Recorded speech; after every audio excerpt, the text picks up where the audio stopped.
Welcome back, Cherry Blossom family and fans. Today is Wednesday, and we are bringing you some hemp news with another episode of What the Hemp Wednesday.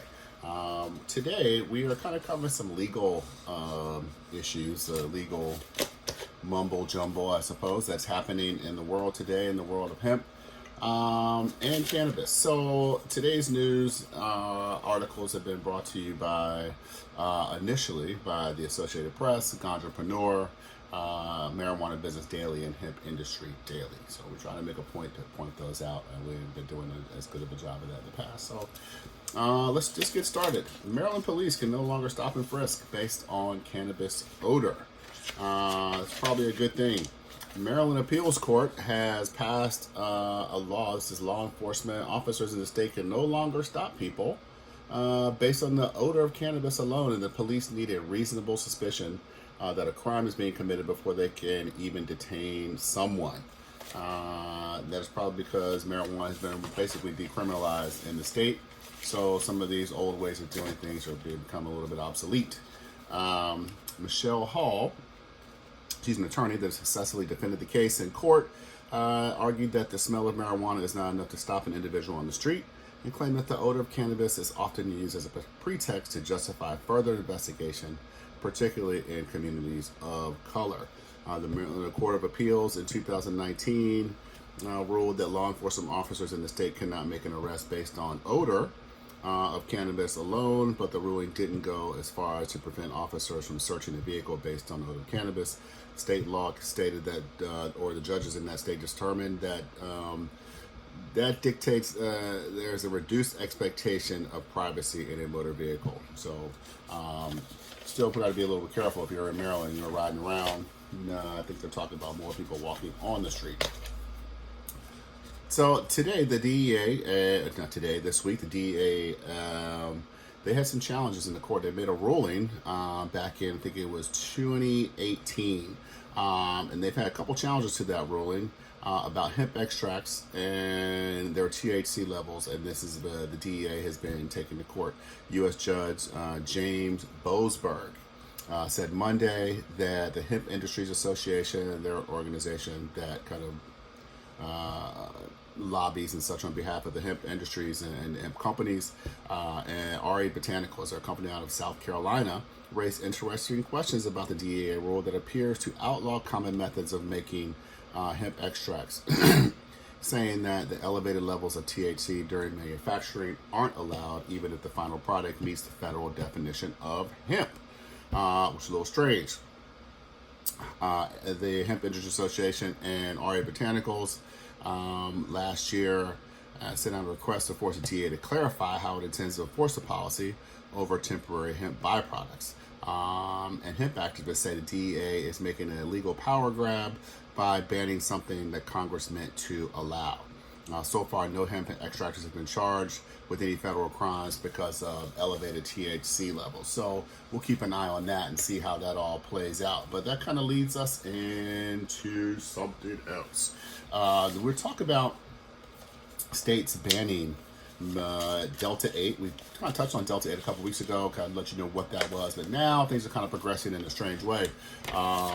States are banning Delta 8 as regulators clarify under its legality under law. Now, we talked about there were some questions about how legal Delta 8 was. I think the proponents of the products such as Delta 8, and now we're talking about Delta 10 THC, and traditional THC was Delta 9, but they're finding and discovering more cannabinoids as we were able to do more research since 2014. But the proponents argue that the 2018 Farm Bill states that all cannabinoids, all hemp-derived cannabinoids fall within the definition of hemp, which is a legal crop and no longer a controlled substance. However, DEA says that in its interim rule that was issued last fall in 2020, says that all synthetically derived THC remains Schedule 1 controlled substances. Now, we have a perspective from Eric Polson. He's a lab manager at Infinite Chemical Analysis Labs. And he says from a chemist's perspective, it is clear that in isomerization, we talked about delta 8 being an isomer, like it's similar to delta 9 THC, but the chemical configuration is a little different. Like all the chemical makeup is there, but they just arranged in a different way. So again, from a chemist's perspective, it is clear that the isomerization of CBD to delta 8 THC with a catalyst is a chemical process, and that by any product of a chemical reaction like this one, by definition, is a synthetic chemical. So the states that are now coming on board, well, there's already some states that currently ban delta 8 anyway. That is Alaska, Arkansas, Arizona, Colorado, Delaware, Idaho, Iowa, Mississippi, Montana, Rhode Island, and Utah. But other states are kind of jumping on, either banning or limiting, regulating how it's going to be sold and treated in their state. The newest to come on board are Alabama, Illinois, Kentucky, North Dakota, Oregon, Vermont, and Washington State. And we're going to look out for some others and see how this whole thing plays out. There's a lot of confusion. It was a little unclear, but things are kind of moving forward in the industry, and we kind of should expect that some of these things, some of these question marks are going to come up, so we'll see how all that plays out. We're not sitting there beating down Delta 8 processors by any means, but, if you are processing, maybe you should be careful because they could be coming after you. Now, this is the most interesting thing I think we'll talk about in a little while. The Biden administration is planning on possibly paying farmers to grow hemp. This is pretty cool. This happened in our country before, actually, during the World War II times, where they needed hemp or for rope and things like that. And different wars, actually, not just World War II. But they've actually paid farmers to grow hemp. So, or use it as sort of like a tax payment. It's crazy, right? You can look this stuff up. But we're talking about the carbon farming program.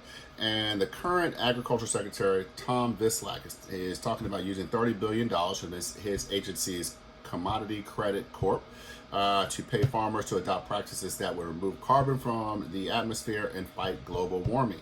Pretty interesting. The money was used by the former administration for COVID-19 relief and to pay farmers that were hurt by the trade war with China.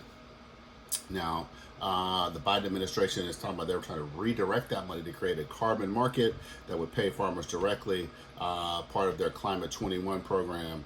So, and this fund that this Commodity Credit Corporation was created in 1933 with a charter that specifically mentioned stabilizing and creating markets. So that's kind of what this does. They said it would help the hemp industry in a couple ways. Carbon payments could be made, could become additional revenue stream for existing hemp farmers. Carbon payments could encourage farmers to add hemp to their crop rotation, which it really helps them, and helps benefit the soil nutrients levels in their soil. So that helps, and also increasing hemp production in the United States overall. Also, hemp farmers could be encouraged to grow varieties better suited for home construction and other industrial purposes that sequester carbon over many years. And we're talking about like hemp insulation, hempcrete, things like that actually are fireproof and carbon negative. So yeah, that's good. And rather than flowers flower varieties that are more used for recreational uses, like they command higher wholesale prices, but may not have the climate potential that some of the more industrial varieties do. I know we're kind of going along here, but this is actually pretty good stuff. So there are people who are like, yeah, this carbon bank could be a pretty good idea. It brings like hemp as a sustainable crop to the forefront. Joe Fry, he's one of the owners of the Western States Hemp in Fallon, Nevada. He thinks hemp payments could be a great idea and give farmers additional incentive. Quote by him, which I think is rather good: American farmers don't realize that they are the key to curbing climate change while simultaneously increasing their own profits. And if the initial profits can be right under their nose, it's right there and tangible to them and reachable, arm's reach to them, I think they will slowly buy into it and adopt the practices of their own. So there we are, man. We had some pretty good, exciting stuff happening this week. It's taking me almost about 10 minutes to tell you, but that's it for this week. We're going to be back with a great guest on Hemp Fact Friday. Hemp Fact Friday was last year's stuff. Don't even pay attention to that. But on Friday with Friends, when we do our interviews and kind of spotlight different business people. But we got a great one coming this week. But until then, we'll be back next week with some hemp news. And thank you for joining us. Please share this with anyone you think that may benefit or appreciates the way that we deliver this hemp news. You can like us, you can subscribe, you can please comment if you have any questions or concerns, or reach out to us on our website, info@cherryblossoncbd.com. So thank you very much. Have a great day, and we'll talk to you next week.